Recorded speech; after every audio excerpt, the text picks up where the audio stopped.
Assalamualaikum warahmatullahi wabarakatuh. Perkenalkan, nama saya Ismi Afifah.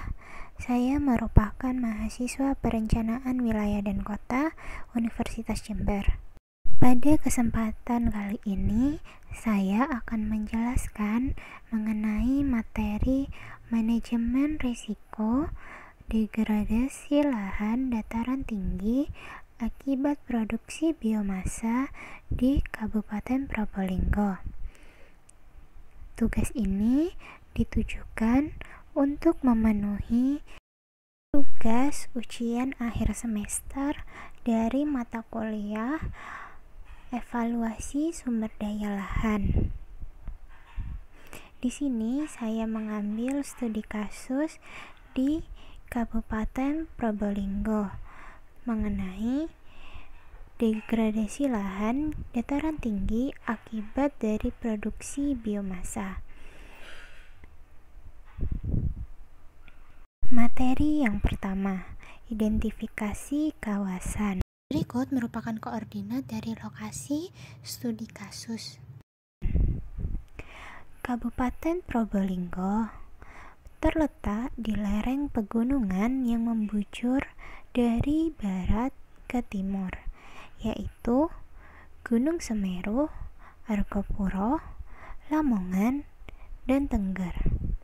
Selain itu, terdapat gunung lainnya, yaitu Gunung Bromo, Widodaren, Gilap, Gambir, Jombang, Cemoro Lawang, Malang, dan Batu Jajar.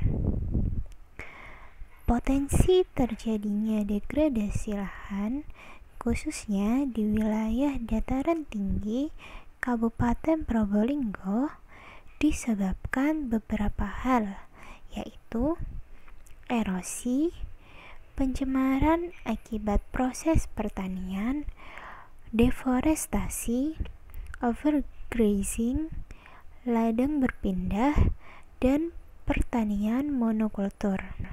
Berdasarkan informasi dari Balai Lingkungan Hidup Kabupaten Probolinggo, pada tahun 2018, lahan di wilayah dataran tinggi Kabupaten Probolinggo menunjukkan tanda-tanda mengalami degradasi lahan. Apabila tidak segera dilakukan pencegahan untuk mengatasi degradasi lahan secara tepat dan cepat, dikhawatirkan akan menjadi lahan yang kritis. Selanjutnya adalah permasalahan. Yang pertama adalah produksi biomasa yang tinggi berpotensi menyebabkan terjadinya degradasi lahan yang berakibat terjadi kerusakan lahan. Yang kedua, Kecamatan Kuripan dan Tiris memiliki status kerusakan tanah yang ringan. Dan yang ketiga, Kecamatan Sukapura, Sumber, Lumbang, Krucil, dan Gading memiliki status kerusakan tanah yang tergolong dalam kerusakan tanah sedang. Berikutnya adalah analisa manajemen risiko. Berikut merupakan analisis risiko dari permasalahan degradasi lahan di Kabupaten Probolinggo. Pertama adalah penyebab dan sumber risiko. Kerusakan tanah untuk produksi biomasa dapat disebabkan oleh sifat alami tanah. Dapat pula disebabkan oleh kegiatan manusia yang menyebabkan tanah tersebut terganggu atau rusak, hingga tidak mampu lagi berfungsi sebagai media untuk produksi biomasa.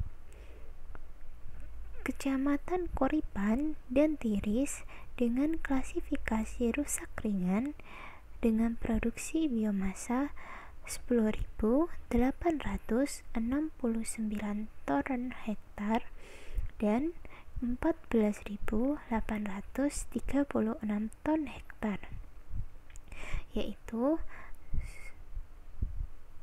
Sumber, Krucil, Gading, Sukapura, dan Lumbang yang dikategorikan rusak sedang, di mana produksi biomasa berturut-turut 70.838 ton hektar, 54.855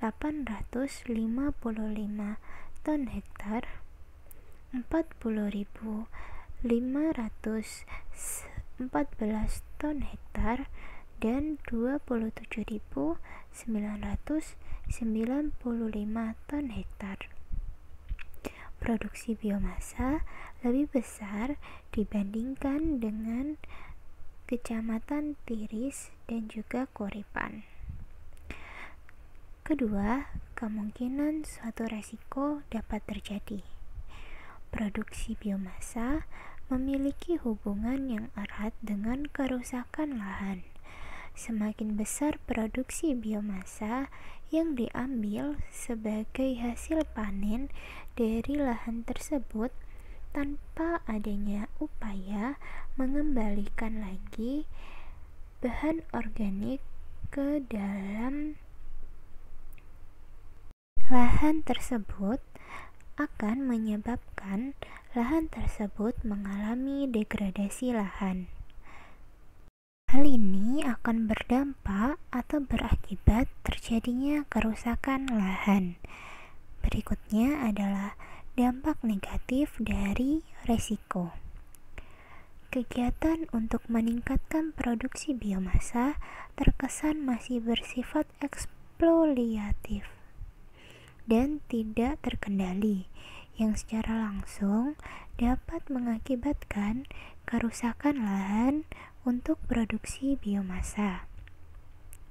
Fenomena tersebut dapat dipengaruhi penurunan produksi biomasa, sehingga dapat menurunkan mutu, kualitas, kapasitas tanah, atau ekosistem service secara degradatif, yang akhirnya tentu saja dapat mengancam kelangsungan kehidupan manusia dan makhluk hidup lainnya. Berikutnya adalah alternatif penanganan. Alternatif penanganan pengendalian kerusakan tanah untuk produksi biomasa berdasarkan Peraturan Pemerintah Republik Indonesia Nomor 150 Tahun 2000 tentang pengendalian kerusakan tanah untuk produksi biomasa. Yang pertama adalah fase pencegahan kerusakan tanah. Yang kedua, penanggulangan kerusakan tanah. Yang ketiga, pemulihan kondisi tanah. Yang keempat, pengawasan. Yang kelima adalah pelaporan. Dan yang keempat merupakan peningkatan kesadaran masyarakat. Berikutnya adalah alternatif yang di luar dari peraturan pemerintah, yaitu diantaranya mengubah lahan tidak produktif menjadi hutan. Yang kedua, membuat saluran pelepasan air di wilayah yang memiliki curah hujan yang tinggi. Yang ketiga, menghindari penyiangan yang bersih di antara tanaman keras. Yang keempat, melakukan reboisasi terhadap lahan yang sudah kritis. Dan yang terakhir adalah tidak membakar hutan dalam keadaan apapun, karena membakar hutan akan menyebabkan dampak buruk bagi lingkungan. Sekian materi yang bisa saya sampaikan. Apabila ada kesalahan, saya mohon maaf, dan apabila ada kritik dan saran, bisa tulis di kolom komentar. Sekian, wassalamualaikum warahmatullahi wabarakatuh.